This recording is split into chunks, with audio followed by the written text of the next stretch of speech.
मानोना जोंनि थाखाय नङा होननानै आं सानबाय आरो बे माने फैसा खम मानसिफोरनि थाखाय नङा मोजां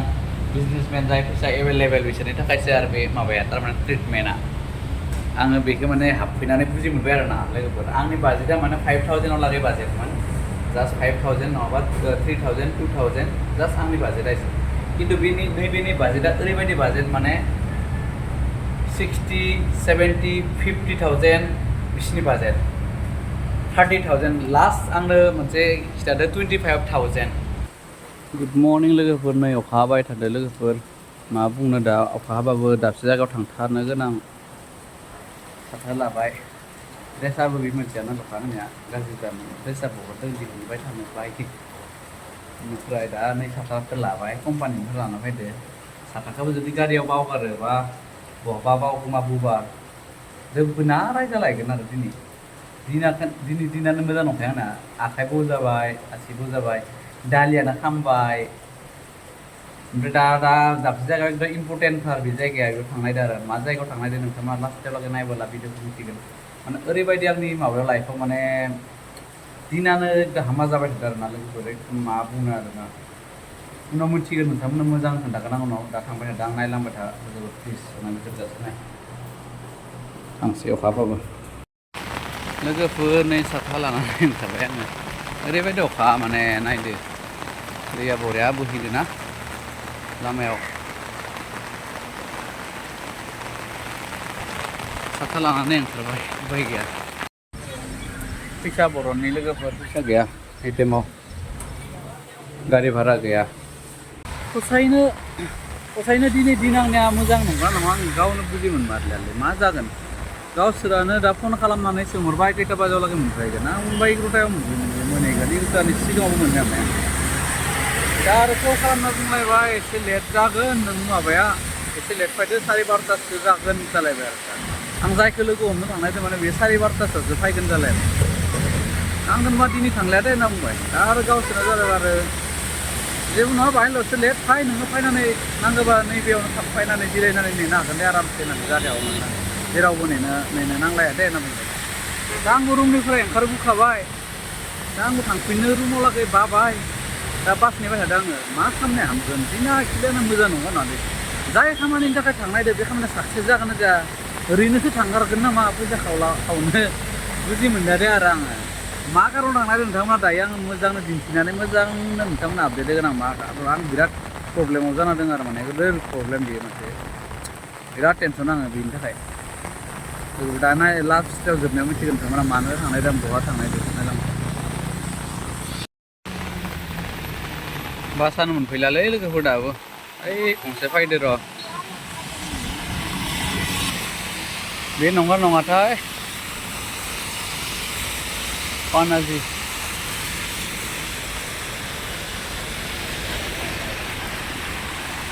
पानजिम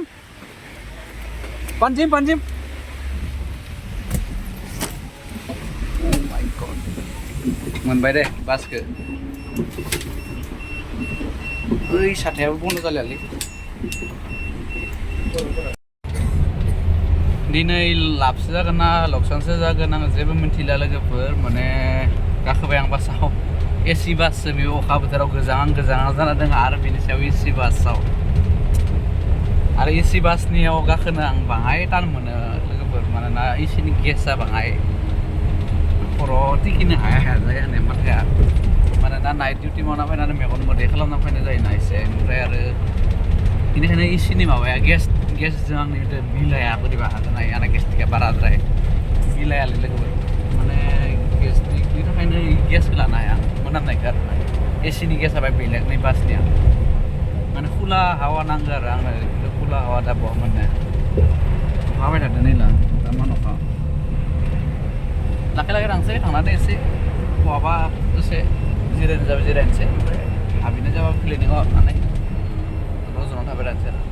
लामायाथ' बिदिबा मानो थांनायदो बहा थांनायदो नुबाय थागोन लासै मोनफैबाय लोगोफोर जायगायाव नै बास स्टेन्डआ माबोरै नायदो गवानि बास स्टेन्डखौ जोंनि आसामाव हाब्रु गोजा जोंनि गुवाहाटीनि बास स्टेन्डआ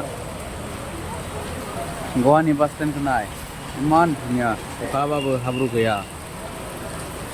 बिथिंबो थांनो हायो बास स्टेन्ड मोनसे दोङो फिसा फिसा जायगायाव थांनाय गोलाव गोलाव जायगायाव थांनाय गोजान गोजानाव थांनाय बिथिंबो थांनानै हायो दानियाव ओंखारनाय आरोना लोगोफोर आं बेयाव ओंखारबाय ओंखारनानै दा आं जा जायगायाव फैदों आङो बेयाव थांनोसै ओमफ्राय नै बास स्टेन्डआव मा मोनजायो नायदो इमान धुनिया बास स्टपआ मा जानो मा लोंनो बास स्टपआव नायदो लोगोफोर गोजौ गोजौ बिल्डिं सेराव बैथिंबो बिल्डिं बैथिंबो बिल्डिं नायदो लोगोफोर बास स्टपखौ गवानि बास स्टप आरोना कादम्बा बास स्टप होननायखौ केटिसि जोंनियावबा माने बिराद हाब्रु जागौमोन दा अखा बोथोराव गानो जायगा मोना थाबायनो जायगा मोना आदाबारिया दै जोंनि बे गुवाहाटीनि आदाबारियाव आं बिराद गाज्रि मोनखायो आरो बास स्टपखौ ओमफ्राय नै इयाव आं दा नुवामोन बेनिखायनो खिथि नायदो मजा आरोना नाय दा आङो थांनोसै लोगोफोर 12:30 टाइमिं दङ आरो आंना दङ 1 घन्टा मथा मथि दासो 1 घन्टा जादों फुंनि 1 घन्टा आरो 1.5 घन्टाखौ आङो दा बिसोरनियाव आधा घन्टा बा 1 घन्टासो जिरायनोसै ओमफ्राय बेयावनो बाहाय टाइम पास खालामबावनोसै बास स्टेन्डआवनो बाहाय दंबावो आरो जायगा नायनो गोनां बेयाव बास स्टेन्डआवबो नायलांबाय थादों नोंथांमोना समा दंबावो नालाय टाइमा जायाखै एसे बास स्टेन्डआव बेरायनोसै नायदो बास स्टेन्ड भितराव नाय मागोदै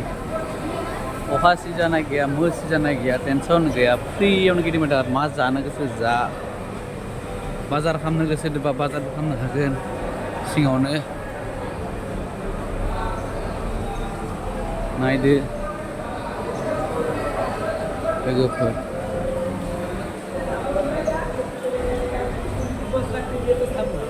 नोंथांमोना बाजार खालामनो गोसोबा बाजारबो खालामनो हागोन बेयावनो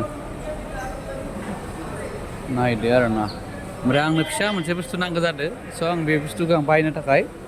बेयाव हाबनोसै आरोना लोगोफोर नायलांबाय थादो नोंथांमोना बास स्टेन्डनि सिङाव मा दोङो गैया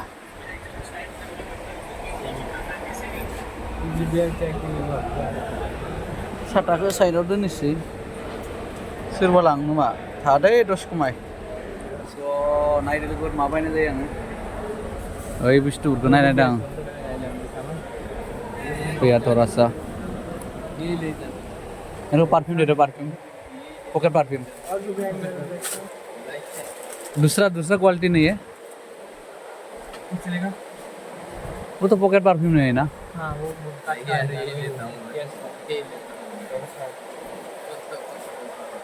वही दे दो क्या करेंगे वो दे दो हाँ लेडीज का दे दो मेरे को लेडीज पसंद है ये क्या है नाक में घुसता नहीं है वो तो अच्छा लगता है वो वाला दे दो वो वाला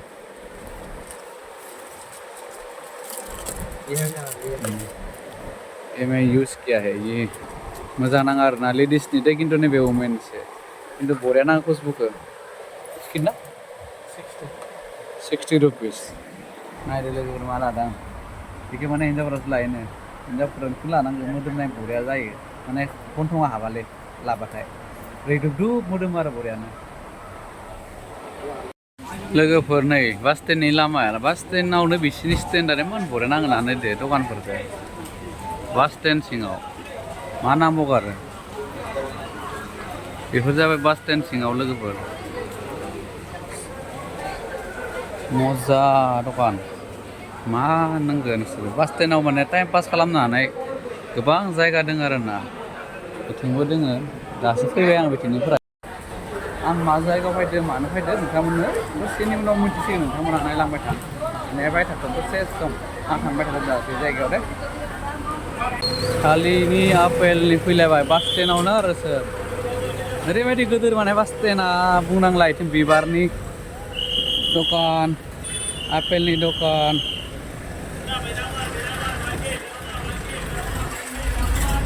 बिथिं आपेल दखान दुना लोगोफोर बैनि बिल्डिंफोरा बेनिफ्राय नै बवा मागोदै फानो नाय माबाफोरखौ नारेंखल लोंनाय ओमफ्राय बिबारनि क्वालिटि नायदो लोगोफोर माबोरै बिबारनि क्वालिटियाव मालाफोरखौ माबोरै खालामनानै फानो नायदो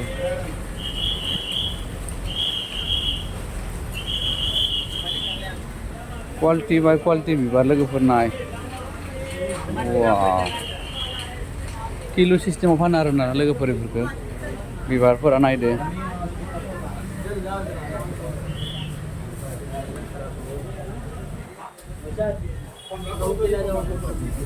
नुदोंना लोगोफोर बिबारा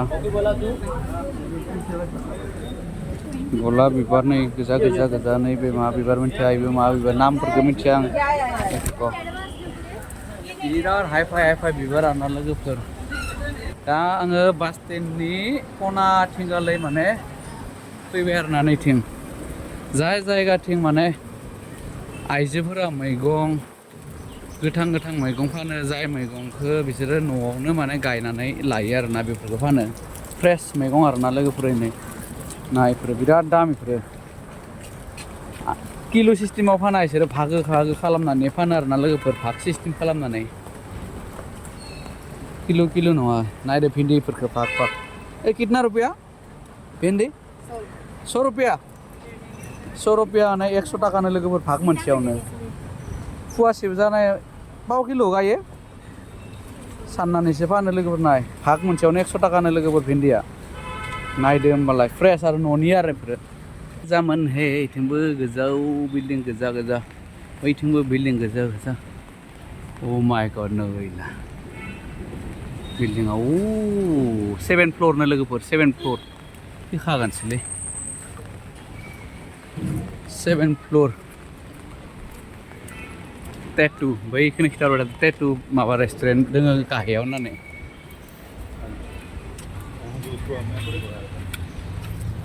मोनबाय लोगोफोर आङो 7 फ्ल'राव थांगासिनो ओमफ्राय खोन्थानोसै बिसोर मानो फैदों आङो बेनि सायावनो औ बिथिंसो थांनाय लामाया सिरिया साथाखौ फेसेबबाय आखायाव लाबाय मा गोदै थिगानो ना चेहेराया दे होमबा नायलांबाय था लोगोफोर आङो 7 फ्ल'राव लागै गाखोनोबाथ' लिफ्ट नांगोन आंनो दा होमबा 7 फ्ल'राव लागै बिसिरि 7 फ्ल'राव लागै आं बिदिनो थाबायनांबा दख'ना लेला जाखागोन लोगोफोर बिदिनो लिफ्टआवसो थांनांगोन आं लिफ्टआव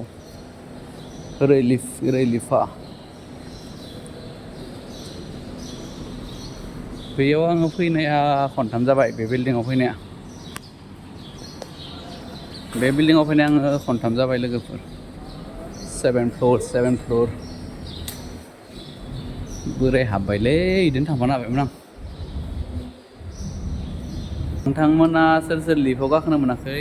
आंजों गाखोफादो दिनै नै लिफ्टआ ओरै लोगोफोर गोजाननिफ्राय खिन्थानो दा सिङाव फैबाय थादो आरो सोरबा दासो 2 नाम्बार मोनफैबाय नै 3 नाम्बारमोन लोगोफोर 3 नाम्बार मोनबाय बिसोर ओंखारबाय 3 नाम्बारनिफ्रा दा आंनिया जाबाय 8 नाम्बार ओमफ्राय नै लोगोफोर बास स्टेन्डआ दहाय आङो ओंखारनानै हासुनानै फैनाय बास स्टेन्डआ 4 नाम्बार मोनबाय 5 नाम्बार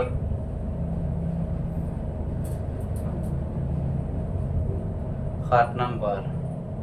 नेयाव गोमोरबाय इयाव जोंना दंना दहाय गोमोरबाय ओंखारबाय लोगोफोर दा आं मोनफैबाय लोगोफोर दा आङो नायगिरनोसै आंनि मोनसे दरजाया मोनसे हाबनाया ओइनिया ना माला हाब डक्टर आया नै मोनबाय लोगोफोर नायदो लोगोफोर आं मायाव फैदो एक्सुवेलि नोंथांमोननो देखायनोसै आङो एक्सुवेलि आं फैदो खानाया आंनिया ओरैबायदि गदो लोगोफोर माने मा बुंनो आङो आंनि खानाया ओरैबायदि गदो मैया माने आङो दुगैनानै टावेलजों खर'खौ हुगारबाय आरोना खर'खौ लोबाखै आं खिन्थु मैया लोबाखैमोन ओमफ्राय लोबालासिनो ओरैनो दुगैखांनानै खर'खौ आरो दैजों ओरैनो सिद्रोबाय आरोना ओमफ्राय टावेलजों हुगारबाय टावेलाव ओरैबायदि खानाया गगोदो माने टावेलाव सिथाब बुदो खानाया रख' ओमफ्राय आखाइजों ओरै खालामना नायबाय माने आखाइयावबो ओरैबायदि गबाय माने बुंनाङा आरो जेनेबा दै गुदुं नांनानै खानाया गनाय बायदि जेरैबायदि जोङो बयलार दाउ फुथारबाथाय दै गुदुं लखबनाबाथाय जेरैबायदि खोमोना गयो बेबायदि ओरैबायदि फायदा आरो आखाइयाव माने खानाया ओरैबायदि गिबाय आङो नुनानै अ माय गड जुदि बिदि गयोबा दिनैनो गजोबखागोन माथो होननानै ओरैबायदि गिबाय आङो माने ओरैबायदि सिन्था जाबाय माने आं लोगोफोर माने बिदिबा लाव फाख्रा जाखागोन दिनै होननानै बिराद गिबाय आं ओमफ्राय आङो फेसबुक नायबाय थानाय समाव माने मोनसे नै एडभार्टाइज मोनना होबाय आरो ग्रुपनो बेनिफ्राय एडभार्टाइज मोननाय लोगो लोगो आं इखो माबा खालामबाय आरो माने ओरैनो एप्लाइ खालामनाय लोगो ओमफ्राय गवायावबो थारमाने बिनि ब्रान्चआ दङ आरो ना लोगोफोर दा बिसोरो आंखौ कन्टेक्ट खालामबाय गवायाव ओमफ्राय आंनि एड्रेस होबाय ओमफ्राय दा लिंहरबाय नालाय दिनै मा होनो इखो टाइमिं होबाय गाबोन फैनानै 9टानि ओमफ्राय 9टानि टाइम होनाय फैदोंमोन दा लेट जागोन होनना बुंहरबाय दानि फन खालामनाय डक्टर फैनाया स' बेखायनो आङो एसे लेट जाबाय आरो फैनो मोनफैदोंमोन ओमफ्राय गिदिंबाय बास स्टेन्डआव एसे दा हाबनोसै दा मा गोदै रिजाल्ट मोनो माने दिनैनि माबाया आंनो चेकआपआ फ्रि जागोन आरो ना ओमफ्राय आङो खालामजायो मुलि लानाय आंनि गोसोसै खिन्थु ट्रिटमेन्टआ दिनैनि ट्रिटमेन्टआ आंना फ्रि जागोन आरो ना लोगोफोर स' रिजाल्टखौ मा गोदै मोनो मिथिला नायनोसै लोगोफोर नायलामोन नायदो लोगोफोर बेनो आरो रिसेपसन आरो बियो आंखौ जिरायनो होबाय आरो ना डक्टरा फैयाखैनो आंनो जिरायनाय उनाव आंनो रिसेपसनखौ एसे खिथिबाय सिरि केमेरा थानायखाय लाजिनाय मोना भिडिअखौ देखायदो खालामासै लाखैनो खिथिबाय नायदो आरो ना ओमफ्राय लोगोफोर आं जिरायना दं आरो दा बरियानो सफायाव जिरायना दङ साहा लाबोगोन आंनो दा साहाखौ लोंनोसै बरियानो साहा लोंनो ना कफि लोंनो सोंबाय आंखौ रिसेपसनाव थानाया जिरायनो होनानै बरियानो कफि होबाय आंनो आं कफि बिनायखाय कफिखौ लोंनानै जिरायबाय बरियानो आराम बिन्दास एसे सिङाव नायलांबाय थादो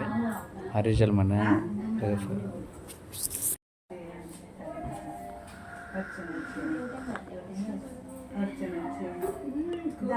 हाय लोगोफोर आं दासो ओंखारबाय माने टाइमा जादों दा 12:45 लोगोफोर माबाया जाबाय फैसाया जाबाय ओरैबायदि दाम माने मा बुंनो आं दा माने आंनि बाजेटनि नङा आरोना आं सानदों बिसिनि फैसाया गारस्लायस्लाय माने खानायखौनो थख्रा सिननानै थागोन बायदि सानलायलायदों आरोना गोसो सिङाव माने जोंनि थाखाय नङा होननानै आं सानबाय आरो बे माने फैसा खम मानसिफोरनि थाखाय नङा मोजां बिजनेसमेन जाय फैसा एभेलेबेल बिसोरनि थाखायसो आरो बे माबाया थारमाने ट्रिटमेन्टआ आङो बेखौ माने हाबफैनानै बुजि मोनबाय आरो ना लोगोफोर आंनि बाजेटआ माने 5,000 लागै बाजेटमोन जास्ट 5,000 नङाबा 3,000 2,000 जास्ट आंनि बाजेटआ एसे खिन्थु नैबेनि बाजेटआ ओरैबायदि बाजेट माने 60, 70, 50,000 बिसिनि बाजेट 30,000 लास्ट आंनो मोनसे खिथादो 25,000 माने 25,000 लागै लास्ट बे मोनसे आरो बेलेग ट्रिटमेन्ट दङ आरो ना दा आंनो जाय ट्रिटमेन्टखौ होदो बियो माने एक्सुवेलि 70,000नि माबा खिन्थु 65,000नि ओमफ्राय बियो अफार माबा माबि खालामनानै 50,000आव जागोन होनना बुंदों आरो डक्टरा दा ओमफ्राय आं बुंबाय आंथ' दा बाजेट आंना एसेनि गैथ'वा आं बाहाय बेलेग हायोबा बाहाय खम ट्रिटमेन्टनि माबा मोनसे जागोन नामा ओमफ्राय दा डक्टरा होनदों बिसिनि जा ट्रिटमेन्टआ बिसिनि थांखायो होननानै जाजादों आरो ओमफ्राय आरो मा होनो ट्रान्सफारेन्ट ना मा होनो इखो गावनि खानायखौनो माने फुनानै आरो जाय जायगायाव नोंनिया गैथारा बेयाव माने होनाय बेयो